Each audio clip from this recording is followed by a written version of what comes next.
And in the yesterday's session, I have explained about in the initial demo. What I have explained, I explained about the OLTP, Online Transaction Processing System, and about the ETL and the Snowflake and the cloud data warehouse, that is about Snowflake, and the different layers under the Snowflake, and what is about the Snowflake. Okay, and in this one today we will see here why Snowflake, why should we use. Okay, and also in the next one it is a Snowflake architecture also I will explain. If you have a time, then we can I will show you how to create a account in the Snowflake. Okay, so first one, it is what is Snowflake and why it is Snowflake. What is Snowflake? Here it is. Snowflake is a cloud based data warehousing solution founded in 2012. The yesterday class itself I explained this is, it's a cloud based data warehousing solution. Snowflake offers data storage and analytical services. So by using the Snowflake, we can store the data in a cloud format. It is okay, not in on-prem. It is completely everything is in a cloud. Okay, by using either with AWS or like AWS or Azure or Google, either of these three. Snowflake does not have their own infrastructure. So Snowflake not having any separate infrastructure. Either whenever you create a Snowflake account, either you have to use Amazon or Microsoft Azure or Google Cloud. Okay, it runs on Azure with not only on Amazon is the AWS, Amazon Web Services. Okay, or Microsoft Azure or Google Cloud Platform. So whenever you create an account, that time itself it will ask which account, which environment you want to use. So after creating that one, all the virtual data warehouses will be created in that environment itself. So that we can achieve by using selecting here. Snowflake runs completely on cloud infrastructure. Just now I explained it is everything is in cloud only. So no need to maintain a separate security or data structure management or something DB creation. Nothing you need to create. Everything can be taken care by the cloud infrastructure. Available as software as a service. Yesterday itself I explained it. It's a SaaS model. Software as a service. I think you know about the software as a service. SaaS in general in few of the interview questions also they will ask what is about the SaaS or PaaS model. So software as a service. Simply we are using the software as a service to us. So you are not creating any you are not creating any infrastructure for your use. Just we are using their services for us. That we call as a software as a service. So this is about the Snowflake. And the next one it is why Snowflake. Okay, why should we use only the Snowflake? So the main use it is pay for what you use model. So suppose if you have created a something, a database or something, when you wanted to create, you no need to pay every time. Whenever you use something, then only you can pay. Okay, even if you create a account, you need not pay. Suppose if you after creating a account, if you use any of the service, then only you have to pay. So that is the use of the Snowflake, pay for what you use model. Okay, simply if you go and create a account, then that doesn't mean you have to pay that amount. Okay, suppose if you create a table or something, if you are doing something transactions in between the tables, then based on the query transaction, query result fetching, on that basis it will charge. Okay, so based on the virtual warehouses if you allocate and the number of hours which is using, based on that only it will be charged. Okay, I will explain in detail about virtual warehouses later in the coming session. But here try to understand here, pay for what you use model. Suppose if you go and create account, then you should not pay anything. Okay, if you use that service, just now I explained here, it's a SaaS model, software as a service. If you use that service, then only you can pay that amount. Okay, it is a cloud platform, no infrastructure cost. Okay, it's a completely cloud. You no need to maintain anything. Earlier in, suppose if you have any on-prem data warehouses, you have to create a separate server, you have to set up a separate server, you have to maintain the data warehouse, all this stuff, and then you have to maintain the networking, right? And you have to maintain the LAN and WAN, all these things. And suppose a scale up or scale down, you have to, it's a very big headache for the database administrator. But that can be taken care everything by the Snowflake itself. It's a completely cloud platform. So you need not worry anything about the infrastructure management. So no, the cost for the infrastructure has reduced for us. Okay, Snowflake is more than a data warehouse. Suppose if it is a data warehouse, what data warehouse it will do? In generally, it will store the data, right? Data warehouse simply it can store the data. That's it. But here in the Snowflake, I already told here we have a three layers. One it is a storage layer. It is Snowflake itself. It is storing the data, and a query processing layer where it will create the number of virtual warehouses based on the usage. And on top of it, we have a cloud security layer, cloud layer, right? So in that layer, we can able to connect to the Snowflake. So everything is done in a single environment. Okay, accessing, processing, retrieving the data from the different tables, storing the data also, right? So that everything is taken care by the Snowflake. So that is the reason Snowflake is more than a data warehouse. So suppose if it is a Oracle DB, simply it will store the data. That's it, right? Suppose if you wanted to access the data, you have to create a separate environment. From that one, you have to create another application and write the queries. And from that you have to connect with the Oracle DB and then retrieve the data, and then finally showing into the some other application. Suppose if it is a .NET application or Java application, we have to create by using Angular with a separate UI, and in between we have to write a business logic layer, and by that logic layer it has to connect to the data access layer. Data access layer will connect to the DB, and DB in our case either with the Oracle or SQL. Okay, so in the Oracle or SQL we have the data. That's the on-prem data. So that data will retrieve and then finally showing into the UA. So all this has done in a different environment. It is right, but here it is not like that. It is only a one environment, that is a Snowflake. It's more than a data warehouse. Here we are storing the data and also retrieving the data and also maintaining the infrastructure, and also security also maintaining. Everything is done by using the Snowflake itself. So Snowflake is more than a data warehouse. It also helps in some transformations, create data pipes, create visual dashboards, etc. Why I'm saying here transformations, earlier in the class itself I explained about raw data to final output formatted data by using the ETL. Okay, it also helps in some transformations. So if you have a different set of uh, data warehouses are in different regions are there, so simply you are loading the data into the Snowflake, and then you can apply the transformation on the raw data. That you can achieve by using the transformations. Okay, on top of it, you can create a data pipes. Data pipe is nothing but you can transfer the data from one immediately. That like it's a pipe. You are pouring some water from here and it's going outside, right? So similarly here it is. You have a data from here and you can transfer immediately to another user. Okay, that you can achieve by using the create data pipe. That feasibility is not available in other data warehouses, but here we have that one. Create visual dashboards.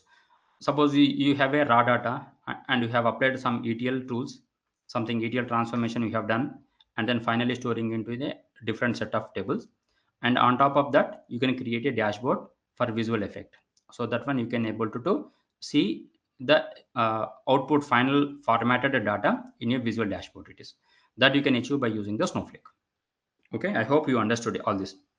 It also helps in some transformations, data pipes, and visual dashboards. All this, okay, and which is high scalability. High scalability means in the earlier class also I explained about data warehouses, right? Virtual data warehouses. So suppose you have only 1,000 records. Okay, so you can use only one virtual cluster, one virtual warehouse just to retrieve the data. Suppose if you have a 10 billion records, so obviously Snowflake itself it will create lot of internally it will create a different set of virtual drivers, virtual warehouses, then to fetch the data immediately within a fraction of seconds itself. So that can be available throughout immediately. Within a fraction of minutes or seconds it is. So and high scalability, but that cannot be achievable in normal on-prem data warehouses. So it is very high scalability. You can, if you want, it can enhance, that is scale up immediately or scale down virtual warehouses. and the data which you store in the cloud, right, it is, so that is very very secure. So that won't last as like something has happened in our on-prem applications, right? And another one is data recovery, backup, sharing, and masking. Data requirements, it is very very secure. I already said about while explaining this. Data requirements, suppose if you wanted to select last 5 days back data, then you can achieve that one. Backup, immediately you can take the backup. And the sharing, suppose you have a uh, set of data in your table and you wanted to share the data into the another user, that you can achieve by using Snowflake itself. Okay, you can live sharing your, you can able to share your data from one user to another user also. And about the masking, and this I will explain when comes to the topic. It is masking means how it is. You can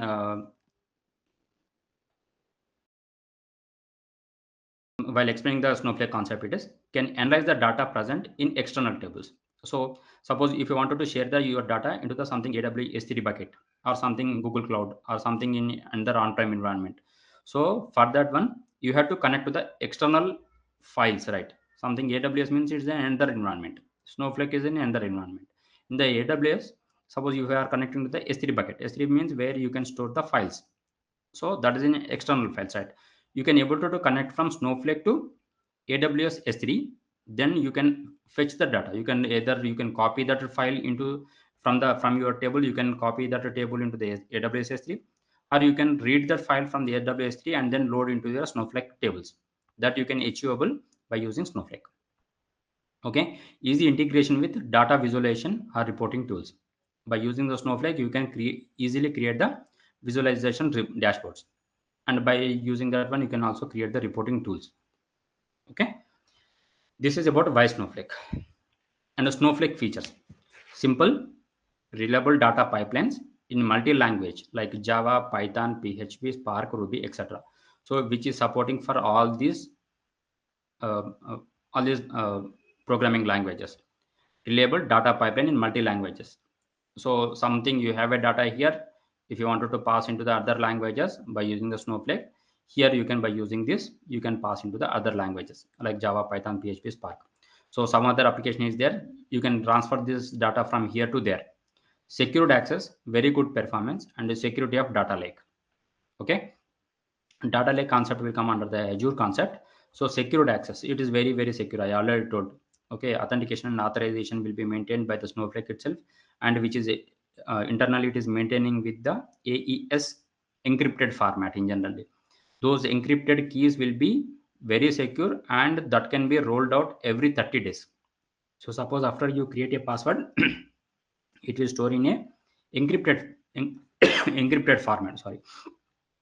And that encrypted formatted password will be after 30 days, something after 30 days, it will be rolled out. Something some other person may, it may happen, right? Some other person can able to decrypt and then can able to access.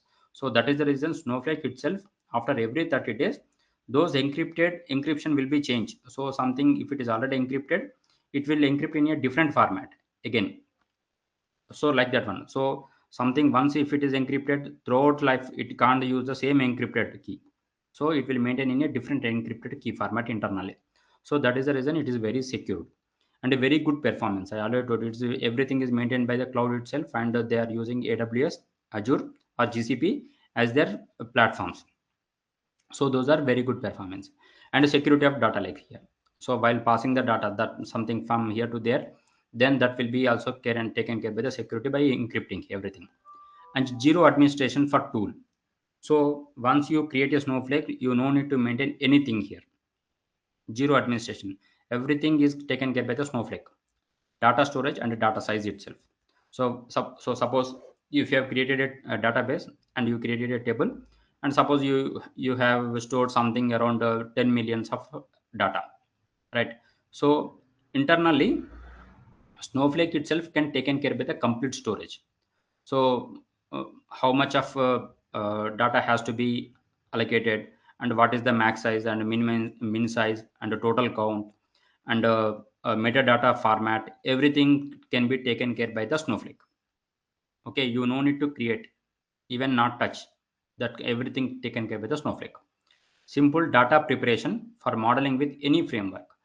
So by, I already told you here, it is about data preparation for modeling with the framework.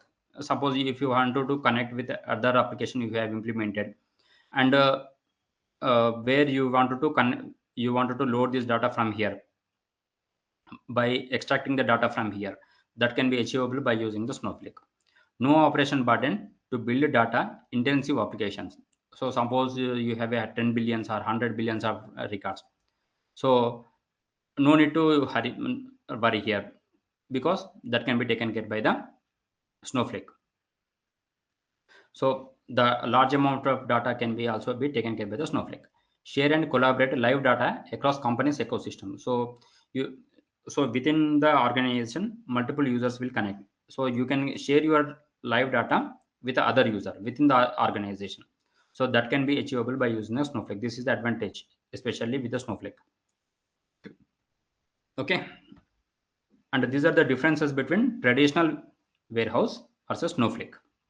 Okay, and first one, it is infrastructure cost. This is the very big headache when you see in the traditional warehouses. That is a very advantage here, no infrastructure cost. So infrastructure cost means, first of all, you have to maintain a server. So dev server, it is separate, QA server is separate, UAT servers are separate, production servers are separate. So suppose if it is a very big project, you have to maintain a multiple servers. Okay, all these servers has to be maintained under one company network. So you have to maintain a separate network for all those. And suppose if the number of users are increasing, then it has to be extend, the server has to be extended immediately. So you have to appoint something different DBAs or network admins. All these things has to be very big headache for the any organization, right? Maintaining the servers and LAN connections and uh, different that means a dev environment for the different servers. UAT servers are different, QA servers are different, and if the users are increases, it has to extend, right? So those problems has to be resolved by using the Snowflake. No infrastructure cost. Okay, dev server, simply you can create a one account, and under that one you can create a separate account for the UAT. Okay, so like that, it is simple creation of a account and then use that service. So maintaining a servers, or maintaining the data, or maintaining the network connections, all this can be taken care by the Snowflake. So majority of the cost has reduced by using by using the Snowflake for this infrastructure cost. Okay, and then another advantage, it is handle semi-structured data. Semi-structured means it's a not in a correct format, that is either in the JSON format or in the something XML format, not like a simple table data. So here traditional data warehouse, we have to use something ETL tools. Okay, so by using the ETL tool, you can convert the data into one format to another format. So Snowflake can process here directly semi-structured data. You can able to write the code in the either with the SQL or with the Java or JavaScript by using that, or Python code also you can write under by using the Snowflake. Okay, so you can process the data in that format and then you can fetch the data. You can write the code directly by using that language in the Snowflake, and then you can store the data in the tables. Okay, but that is not possible in the traditional warehouse. Suppose if it is a SQL means you have to write the code in the SQL. If it is Oracle means you have to write the code in the Oracle. So unstructured data, it is semi-structured or unstructured data, has to be taken care by under ETL tool. Suppose if it is a JavaScript data is there, how can you store that data, JavaScript data, in the something in the SQL or Oracle? You can't, right? So you have to use something ETL format and then to convert the data into something in a table format, and then finally you can insert that one into the table. But here it is not like that one. Okay, Snowflake can process the semi-structured data here. Okay, you can write a simple Python code itself, you can write in JavaScript code or a SQL code like that. So you can write the direct code and then process that data and then store the data in a table. Okay, everything in done by in a in on-prem, oh, sorry, in a cloud itself. Okay, data loading and unloading, again it is a one more problem. Data loading and means something, you have a data in different environment, you can't move that data from there to here. Okay, or something you have a data in something in Oracle or SQL. Now you wanted to copy this data into the another environment. You can't move that one, right? So again, you have to use another ETL tool, something SAP for moving that data, or something Power BI, something like that one. Okay, and the ETL tool you have to use to copy from here to there. But that can be done by using simple one copy command. By using a copy command, suppose you have a data in a table. By using a copy command, you can copy the data from here to AWS S3 simply, or something into the GCP, or something into the Azure bucket. Okay, like that it is. That can be achieved by using the Snowflake. So no need to create a separate ETL tool for this. Okay, and another one is scalability. I already explained about this. Scalability is the very big headache if you are in a traditional data warehouse. Not an easy task here. Suppose initially in the development environment you may have a one server. Suppose in the production environment initially we have only 100 users. Suppose if it goes to something 1 million users, 1 million 1 million users are connecting at that same time, you have to increase the servers immediately. Okay, that is not an easy task if you are using a traditional warehouse, but those problems can be reduced by using Snowflake. So internally you can increase it simply by creating the warehouses, simple virtual warehouse. If you there are like extra small, medium, large, and extra large. Those are the few of the virtual warehouses are there. Those can be increased automatically, high scalable, support scale up and scale out. Suppose the users are reducing, automatically it can be scaled down. Okay, scale up and scale out. That can be achieved by using the Snowflake. And then another one is a database administration. Okay, this is highly required here. I already told about this database administration. Suppose I already told, suppose if you wanted to set up a database, first of all you have to create a server, and then to create a database, and then we need administration. Database administrator is mandatory for creating all this, and then maintaining the servers, UAT servers, dev servers, all this. But those can be achieved simply overcome by using the Snowflake. Inbuilt performance optimization with its micro partitions and cluster keys. I will explain. I think this is the first time you are hearing this, micro partitions and clustering. So this is the new topic in the Snowflake, which is very useful while retrieving the data. You no need to do anything. If this everything is taken care by the Snowflake itself.